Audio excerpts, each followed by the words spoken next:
ಕೇಸಲ್ಲಿ ಸಿಎಂ ಅವರಿಗೆ clean chit, BJP ಆರೋಪ ನಾವು ಮೊದಲೇ ಹೇಳಿದ್ವಿ ಲೋಕಾಯುಕ್ತ ಇದೇ ತನಿಖೆ ಆಗುತ್ತೆ ಅಂತ. ಸೊ ಅದೇ ಬಂದಿದೆ, ಸಿಬಿಐ ಕೊಡಬೇಕು ಅಂತ ಒತ್ತಡವನ್ನು ಬಿಜೆಪಿ ಮಾಡ್ತಿದೆ. ಅಲ್ಲ, ಅವರು CBI ಕೊಡೋ ವಿಚಾರದಲ್ಲಿ ಈಗಾಗಲೇ ಹೈಕೋರ್ಟ್ ಆದೇಶ ಮಾಡಿದ್ದಾರೆ.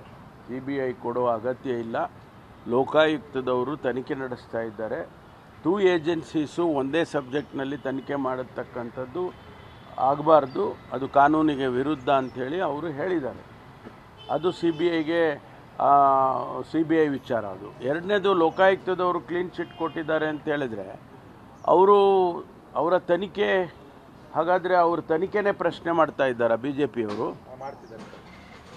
ತನಿಖೆ ಅವರಿಗೆ ಸಿಕ್ಕಿದ ಸಾಕ್ಷ್ಯಾಧಾರದ ಮೇಲೆ ಅವರು ತೀರ್ಮಾನ ಮಾಡಿದ್ದಾರೆ. ಸಾಕ್ಷಿಗಳೇ ಇಲ್ಲ, ಪುರಾವೆಗಳಿಲ್ಲ ಅಂತ ಹೇಳಿದಾಗ ಅವರು ಒಂದು ತೀರ್ಮಾನ ಕೊಟ್ಟಿದ್ದಾರೆ. ಅದನ್ನು ಪ್ರಶ್ನೆ ಮಾಡೋದು ಎಷ್ಟು ಸರಿ ಅಂತ ಅವರೇ ಯೋಚನೆ. ಇವರಿಗೆ ಅನುಕೂಲ ಆದಾಗ ಎಲ್ಲವೂ ಸರಿ ಇರುತ್ತೆ, ಇವರಿಗೆ ವಿರುದ್ಧವಾಗಿ ವಿಚಾರಗಳು ಬಂದಾಗ ಸರಿ ಇರೋದಿಲ್ಲ. ಅದೆಂಥ ರಾಜಕೀಯ ಅದು ಅಂತ ನಂಗೆ ಗೊತ್ತಾಗಲ್ಲ. ಸರ್, ವಿಜೇಂದ್ರ ಅವರು CBIಗೆ ತನಿಖೆ ಕೊಡಬೇಕು ಅಂತ ಆಗ್ರಹ ಮಾಡಿದರು.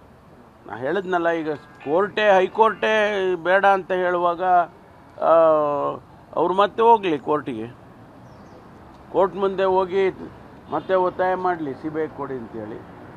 ಈಗಾಗಲೇ ಕೋರ್ಟ್ ತೀರ್ಮಾನ ಮಾಡಿದೆ CBI ಅಗತ್ಯ ಇಲ್ಲ ಅಂತೇಳಿ. ಮತ್ತು ಅದನ್ನೇ ಮಾತಾಡ್ತಾ ಇದ್ರೆ ಅದಕ್ಕೇನು ಅರ್ಥ ಇದೆ? ಹೈಕೋರ್ಟ್ ಹೇಳಬೇಕಾದ್ರೆ ಲೋಕಾಯುಕ್ತ ತನಿಖೆ ಹೇಳಬೇಕಾದಾಗ ಹೌದು ಇಲ್ಲಿ ಲೋಪ ಆಗಿರುವಂಥ ಅಂಶಗಳು ಮೇಲ್ನೋಟಕ್ಕೆ ಕಾಣಬರ್ತಿದೆ ಅಂತ ಜಡ್ಜ್ಮೆಂಟಲ್ಲಿ ಹೇಳಿತ್ತು.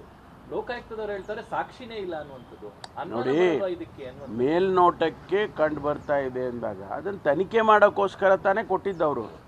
ಲೋಕಾಯುಕ್ತದವರೇ ತನಿಖೆ ಮಾಡಬೇಕು ಅಂತ ಅವರೇ ಹೇಳಿದ್ದಲ್ವಾ? ಸೊ ತನಿಖೆ ಮಾಡಿದ್ದಾರೆ. ತನಿಖೆನಲ್ಲಿ ಇಲ್ಲಪ್ಪ ಮೇಲ್ನೋಟಕ್ಕೆ ನೀವು ಅಂದ್ಕೊಂಡಿದ್ರೆ ಅದಿಲ್ಲ ಅಂತ ಹೇಳಿದ್ದಾರೆ.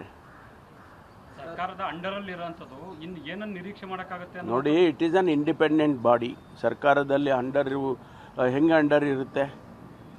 ಏನು ಡೇ ಟು ಡೇ ಅಡ್ಮಿನಿಸ್ಟ್ರೇಟಿವ್ ಇದರಲ್ಲಿ ಅಥವಾ ಅವರ ಕೆಲಸ ಕಾರ್ಯಗಳಲ್ಲಿ ಸರ್ಕಾರ ಏನಾದರೂ ಕೂಡ ಡೈರೆಕ್ಷನ್ ಕೊಡುತ್ತಾ ಅಥವಾ ಸರ್ಕಾರ ಈ ರೀತಿ ಮಾಡಿ ಆ ರೀತಿ ಮಾಡಿ ಅಂತ ಹೇಳೋಕ್ಕಾಗುತ್ತಾ?